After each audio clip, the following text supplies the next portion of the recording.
Queremos hablar de seguridad, uno de los temas que más preocupa a la ciudadanía. Hace bastante tiempo tuvimos este recién fin de semana, un fin de semana bien complicado en la región metropolitana con muchos hechos violentos, pero son varios los temas que queremos abordar con el ministro de Seguridad, Luis Cordero, quien está hoy día con nosotros. Ministro, muy bienvenido y gracias por acompañarnos. Muchas gracias.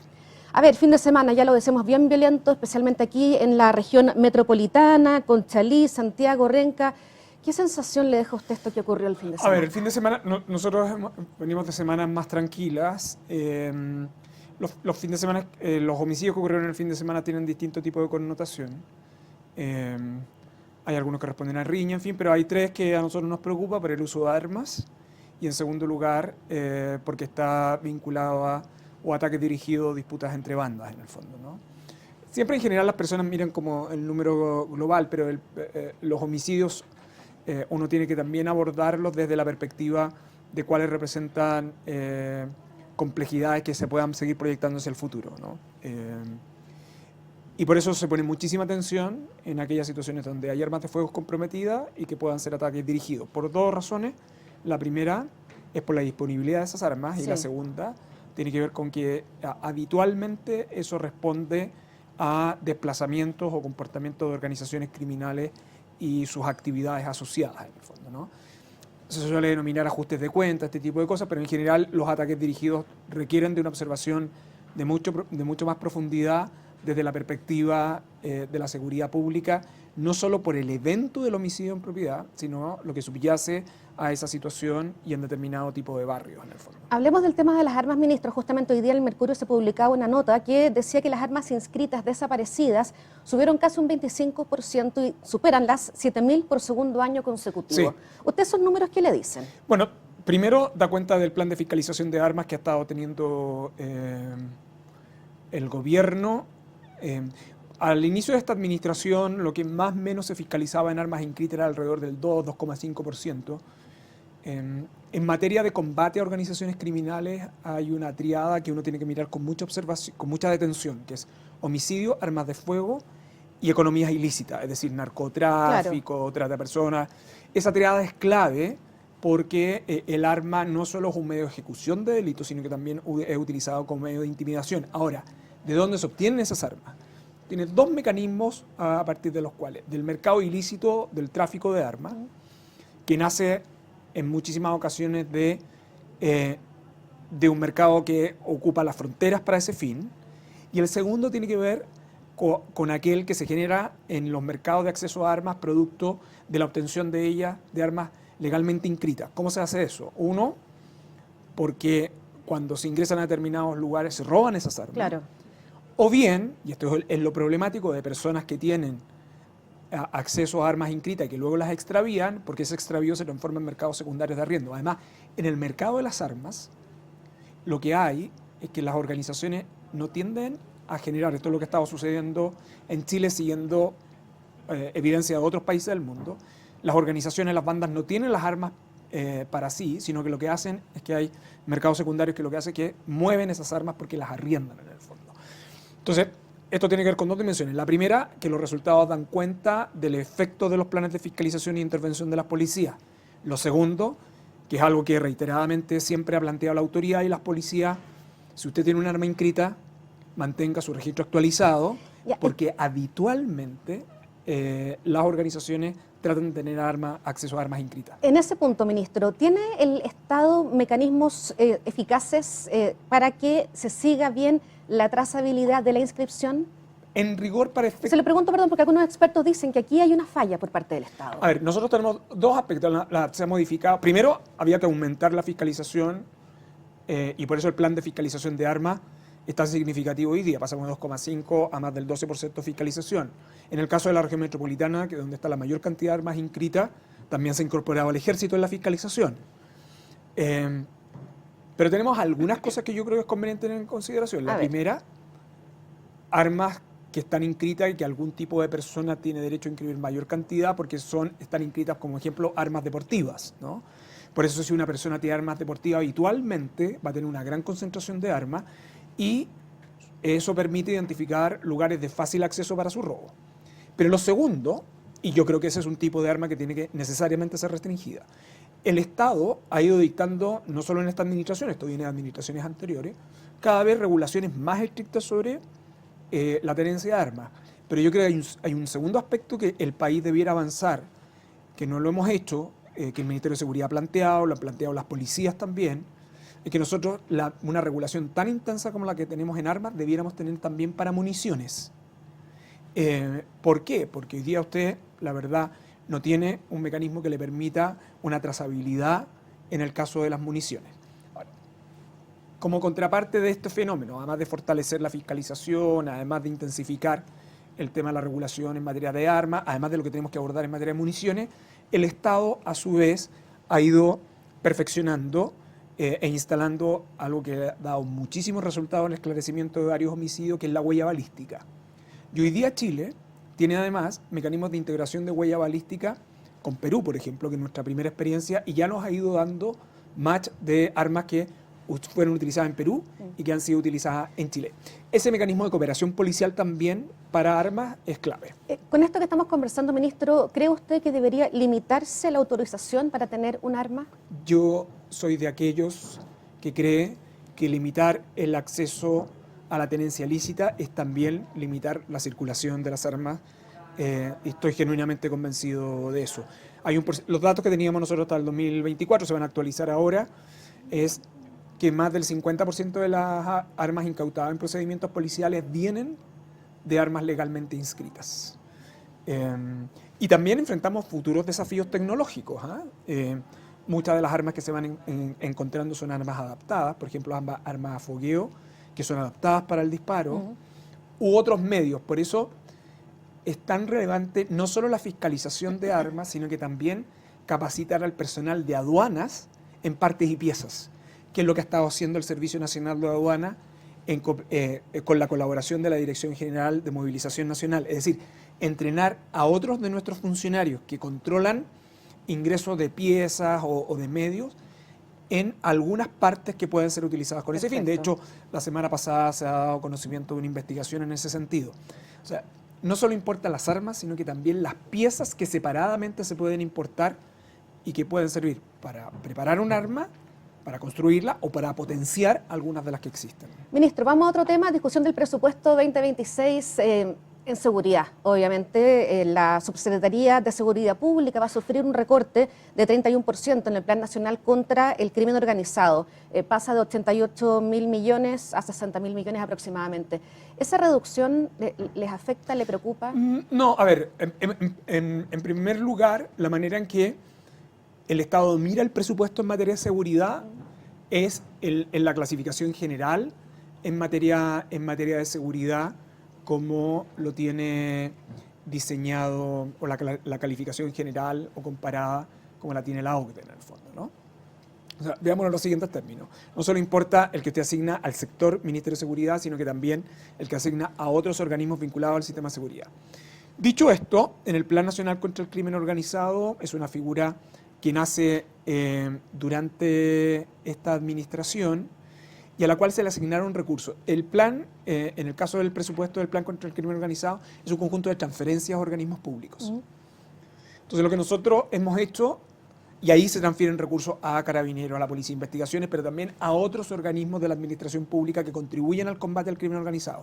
Aduana, la Unidad de Análisis Financiero, el Servicio de Impuestos Internos, en fin.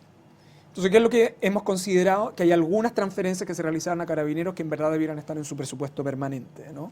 El plan, presupuestariamente, es pura transferencia a terceros organismos. Entonces, lo que hemos hecho es más bien equilibrar el presupuesto en esa parte, trasladando a Carabineros lo que hay que trasladar y manteniendo las transferencias que hay que realizar a terceros organismos. Para que tengamos un orden de magnitud, esta administración va a terminar con una transferencia asociada al Plan Nacional contra el Crimen Organizado de cerca de 300.000 millones de pesos, instalando capacidades en organismos que coadyuvan a la investigación, que eso es muy relevante. ¿Por qué? Porque el avanzar en materia de seguridad no es solo Ministerio de Seguridad y policías, también son organismos que intervienen en el ciclo de la investigación, incluido el Ministerio Público. De hecho, en otro programa, que es el Plan Calle Sin Violencia, contra ese presupuesto están las transferencias que permiten la instalación de eco, ¿no? Sí. Entonces, eso ha permitido ir instalando también capacidades en el Ministerio Público y los resultados de ese programa son ampliamente conocidos por su éxito, en el fondo. Ya, entonces la reducción, usted dice que no va a debilitar el trabajo que está haciendo ahí específicamente. No, esencialmente porque es una manera de equilibrio presupuestario. En el grueso, el presupuesto del sector es un presupuesto que aumenta, en el caso de ambas policías, de un modo evidente. Le aprovecho de preguntar por una entrevista que usted dio ayer donde dijo que en parte la crisis de recursos de las Fuerzas Armadas se deben a las elecciones de procesos constitucionales, se usaron recursos extra. No, esto es para... dije eso, pero era en un contexto de una explicación que es un poco mayor. A ver si podemos aclarar eso. La ley lo que hace es lo siguiente. La ley establece que las funciones permanentes de las Fuerzas Armadas están financiadas con cargo a su presupuesto. Pero la propia ley encomienda que aquellas labores extraordinarias deben ser financiadas con presupuesto adicional o extraordinario. Y la ley se encarga en calificar eso. Por ejemplo, califica como funciones que no son permanentes la asistencia en catástrofes. O bien, las elecciones, lo dice la ley expresamente. Entonces, ¿qué sucede? Que durante estos últimos 5 años hemos tenido una elección todos los años. Varias elecciones hemos tenido, entonces, además de los procesos constitucionales. Además de los procesos constitucionales. Entonces, el efecto que produce es que ha existido una intensa demanda de las Fuerzas Armadas, por volumen, principalmente del Ejército, en labores que no son aquellas que la ley califica de regulares, ¿no? Está ahí el estado de excepción, además de las elecciones. Entonces, es incorrecto afirmar que hay un problema de déficit en el presupuesto de Fuerzas Armadas en términos de su estructura presupuestaria. Lo que sí es que dado el flujo que ha existido por la demanda de estos servicios extraordinarios, el presupuesto tiene que compensarlo y ese presupuesto se ha ido compensando. Los últimos decretos salieron la semana pasada.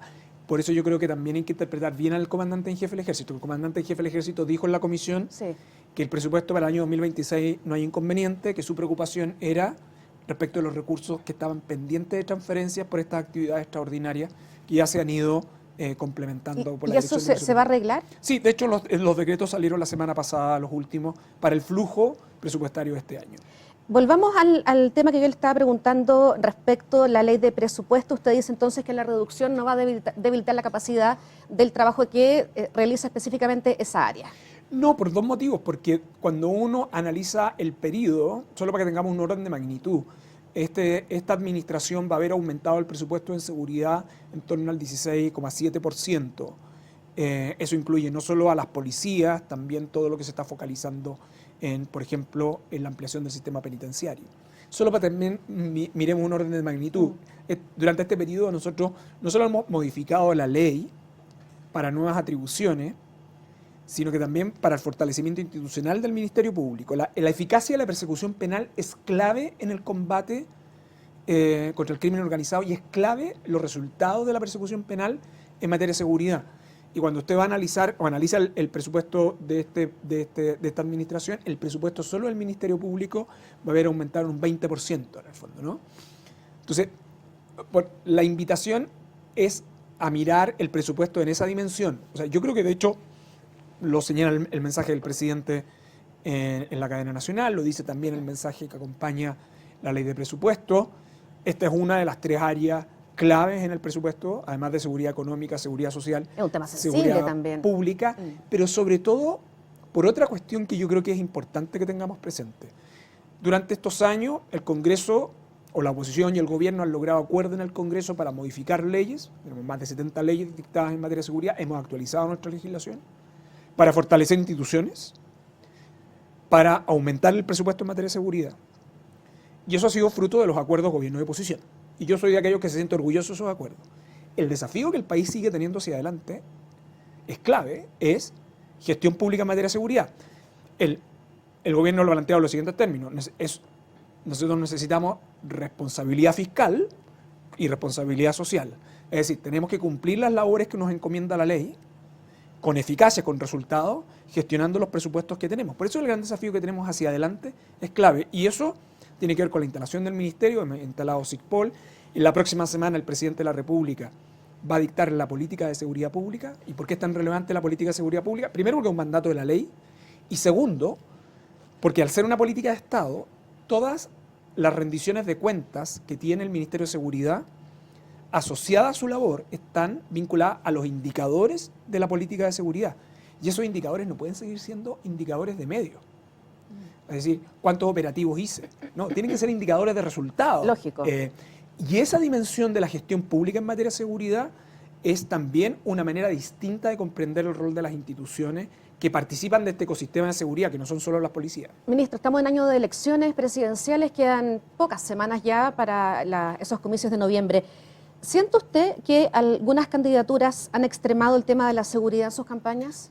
A mí me parece que el debate de seguridad en Chile no ha sido muy distinto del que ha ocurrido en otras elecciones parlamentarias o presidenciales en el mundo. Es que hay que plantear que Chile se cae a pedazos, No, entre otras cosas. Está bien, yo creo que la retórica de las elecciones, si uno mira hacia atrás, yo creo que cada 4 años Chile se cae a pedazos, alguien siempre lo va a decir, en el fondo.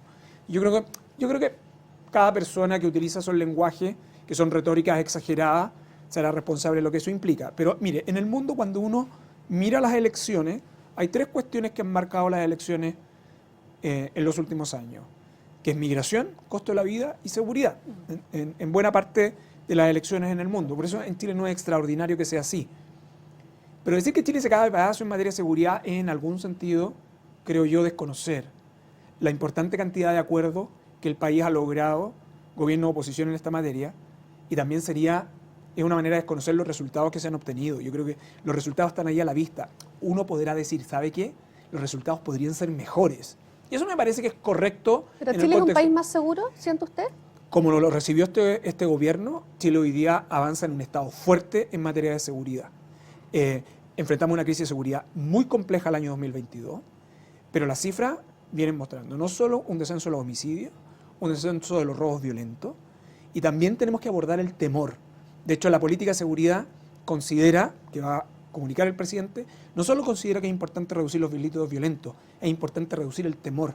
No hay que descalificar la percepción de inseguridad porque el temor cambia nuestros hábitos. Entonces, tiene una manifestación material, ¿no? Y del temor, las autoridades en seguridad también tienen que hacerse cargo.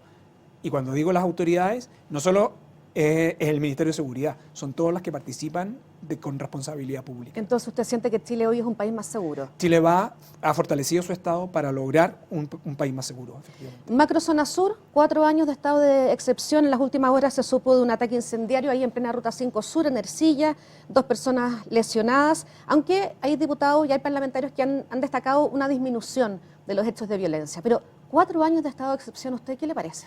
A ver, 2 cosas. Los indicadores sobre el uso del estado de excepción desde el punto de vista de la cobertura de contingente, la focalización en sectores críticos, el desarrollo de las actividades productivas, yo creo que tiene resultados muy evidentes, más del 80% de los hechos de violencia. Lo segundo es que el Estado está ocupando las nuevas herramientas, ¿no? En el caso de la ley antiterrorista, una vez que se ha emitido, llevamos 5 querellas, vamos a agregar una 6ª por los hechos de anoche y voy a explicar por qué. Ya. Y 5 de esas querellas están en la macrozona sur. Ahora, ¿qué es lo relevante de este periodo? Lo relevante es que hemos reducido, están identificados esos grupos que siguen utilizando armas para actuar contra las personas. Y lo clave ha sido también, creo, no solo el rol de las Fuerzas Armadas y de las policías, sino también el rol del Ministerio Público. Hay una cantidad importante de líderes de esas organizaciones que hoy día se encuentran presos.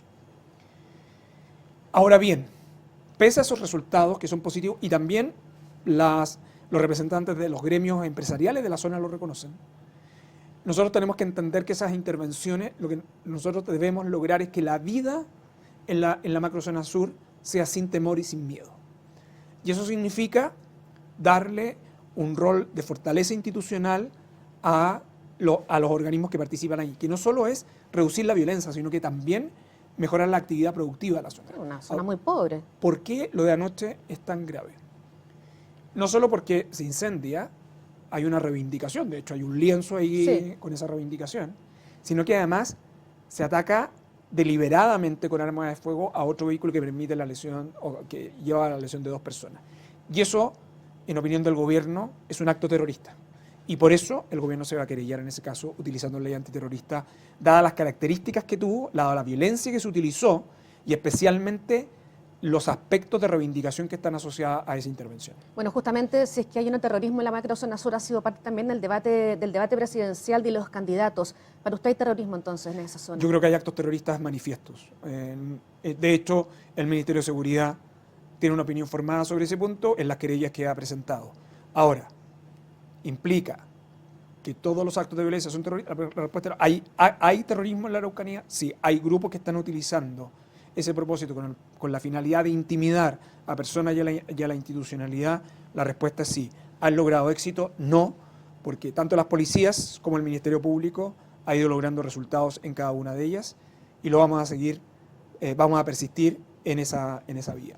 Otro caso, el de Bernarda Vera. ¿Ha habido novedades? En ese caso usted había dicho que cualquier diligencia con el propósito de verificar la identidad supone una colaboración judicial con Argentina y con el ministro Mesa. ¿Hay novedades en ese caso? El ministro Mesa tiene abierto un cuaderno separado. La acreditación de la existencia con vida de ella depende efectivamente de peritaje que deben llevarse a cabo. Todavía no hay novedades. Y eso es un asunto que está en el cuaderno que está llevando el ministro Mesa. Y evidentemente, respecto a una persona que está en Argentina, respecto a la cual se necesita obtener prueba biológica, es un asunto que requiere de cooperación de la justicia argentina. Hace pocos días el ministro Gabriel Boric anunció hoy en Colchane el despliegue de Fuerzas Armadas en la frontera. Bárbara Figueroa, secretaria general del Partido Comunista, dijo que hay instrumentos mucho mejores. Es que el instrumento que tenemos hoy día con más éxito es el despliegue de las Fuerzas Armadas en la macrozona norte. A mí lo que me sorprendió honestamente de toda esta discusión es como que esto fuera algo que estamos haciendo ahora, cuando en verdad el despliegue del modo en que lo tenemos hoy está a partir de principios de año, del año 2023, producto de la reforma constitucional de infraestructura crítica, que dispuso una norma transitoria para el despliegue de Fuerzas Armadas en la zona fronteriza. Respecto de eso, se han invertido una cantidad de recursos muy importantes en lo que es CIFRON, que es el Sistema Integrado de Frontera. Implica el trabajo cooperativo con las policías, donde Carabineros tiene el desarrollo de otro instrumento que está interconectado y tiene interoperabilidad con CIFRON, que es Muralla Digital. En CIFRON, el Estado de Chile está gastando 12.000 millones de pesos. Ahora hemos adquirido 21 drones, que implica entonces que se sumen las Fuerzas Armadas, las Fuerzas Aéreas, al control de la macrozona norte. Entonces, cuando a mí me dicen que hay instrumentos mejores, lo que yo quiero decir es que el que ha desarrollado con buenos resultados es el despliegue de las Fuerzas Armadas con la colaboración de las policías en la macrozona norte. Ahora, dice ella que no hay capacidad humana para todo ese despliegue. Lo que tenemos es otra cosa. Lo que tenemos es que hoy día tenemos una norma que lo hace eso excepcional y además requiere la aprobación del Congreso cada 90 días. Y lo que queremos es que sea una regulación distinta a infraestructura crítica. Hoy día está indexada a infraestructura crítica. Y en segundo lugar, teniendo en consideración que el despliegue de la frontera norte no es solo contingente. Es trabajo de cooperación conjunta entre quienes intervienen en la macrozona norte, la Fuerza Armada, Carabineros, la Policía de Investigaciones. Pero sobre todo requiere, por las características de nuestra frontera, requiere mucha inversión en tecnología. Claro. Y eso es lo que está haciendo el Estado de Chile. De hecho, adicionalmente a lo que ya tiene Carabineros y las Fuerzas Armadas, nosotros le hemos pedido a la Policía de Investigaciones que también trabaje en su mecanismo de frontera interna. ¿Por qué? Porque resulta que lo que tenemos en la macrozona norte no es solo inmigración ilegal. O sea, de hecho, a mí me sorprende que todo el debate de la macrozona norte esté concentrado en inmigración ilegal. De hecho, el número de inmigración ilegal se ha ido reduciendo significativamente. El desafío que el país tiene... ¿Tiene cifras? Sí, están ahí, se han dado en torno al cerca del 39% de la reducción. Pero fíjese que lo más significativo para la macrozona norte es que usted podría todavía seguir reduciendo la migración irregular. Pero el gran desafío de la macrozona norte es además reducir el contrabando. Porque la estructura de nuestra frontera hace que entonces se generen ciertas condiciones, no solo para la inmigración irregular, que se ha ido conteniendo, sino que también para el uso de medios de transporte con contrabando de muy distinta naturaleza. Tabaco. El contrabando de tabaco es tan rentable como droga, y algunos contrabandos que están vinculados al sector agropecuario. También. Entonces, ¿qué es lo que...? Y armas, ¿no?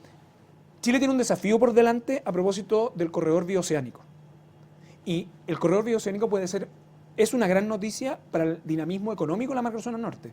Pero si nosotros no mitigamos los riesgos de seguridad, entonces Corredor Viva Oceánico se nos puede transformar en un gran problema. Entonces, la invitación es a mirar a la macrozona norte en una perspectiva mucho más profunda que la simple cuestión del ingreso irregular y mucho más allá del contingente. Tiene que ver con la visión estratégica y por eso la inversión que ha tenido el Estado de Chile en tecnología. 12.000 millones en el caso de Cifrón para Fuerzas Armadas, 7.000 millones en el caso de Muralla Digital para Carabineros, y a la Policía de Investigaciones también le estamos pidiendo que arriba en la frontera no solo tenga control migratorio, sino que las unidades especializadas, que están principalmente vinculadas a droga y crimen organizado, también estén en la zona fronteriza. Lo último, ministro, última pregunta, gracias por el tiempo que nos ha entregado. Tren de Aragua, algunos cabecillas que han sido detenidos y obviamente han sido unos golpes bien importantes, pero hay expertos que dicen que se están reestructurando y que están armándose por otras partes. ¿Qué información tienen ustedes? No, lo que pasa es que la característica del Tren de Aragua es que no es una estructura jerárquica, esencialmente opera como un mecanismo de células y franquicia, y se dedica a economías ilícitas, delitos predatorios. O sea, lo que quiero decir es que esta es una organización criminal que funciona como empresa ilegal. Eso es esencialmente, y detrás de eso, de hecho, desarrolla de los delitos más atroces, no solo tráfico en pequeñas, que tienen en general funciones microtráfico, sino que esencialmente con tráfico migrante y trata de personas. Y ocupa además el sistema financiero regular para sus remesas. Lo que hay es que el Estado de Chile ha tomado una decisión de política criminal, el Estado, ¿no? Ahí no solo está el gobierno, está el Ministerio Público, los jueces, y eso lleva a que cualquiera sea el delito que cometen respecto de la víctima, cualquiera sea la víctima, y donde se encuentre, el sistema judicial chileno lo va a perseguir. ¿Ok? Dicho esto, los golpes a los cabecillas, lo que va provocando, como en toda organización, es que en general, como opera con el sistema de franquicia, algunos, entre comillas, liderazgos más jóvenes pretenden, ¿no?, tomar estructuras o liderazgos en esta estructura celular. Ojo con esto, que opera como estructura celular. El Estado de Chile dispone de mucha información. Entonces, en cada reestructuración, siempre el Estado de Chile y nuestras policías generan un golpe. Ahora, ¿qué efecto implica esto? Que uno nunca puede declarar que están completamente desbaratadas, sino que lo que tiene que hacer es persistir en la persecución de ellas. Cada vez se van haciendo más pequeñas, pero van generando niveles de renovación de liderazgo, aunque sean más jóvenes, porque se dedican a negocios que son altamente rentables. Claro. Y ahí, donde está esa rentabilidad de economía ilícita, el Estado tiene que persistir y nunca declarar un triunfo, porque en esa tranquilidad puede estar el peligro. Perfecto. Ministro, muchísimas gracias por su tiempo y por habernos acompañado. Que esté muy bien. Y ustedes invitados a quedarse aquí con nosotros en emol.com.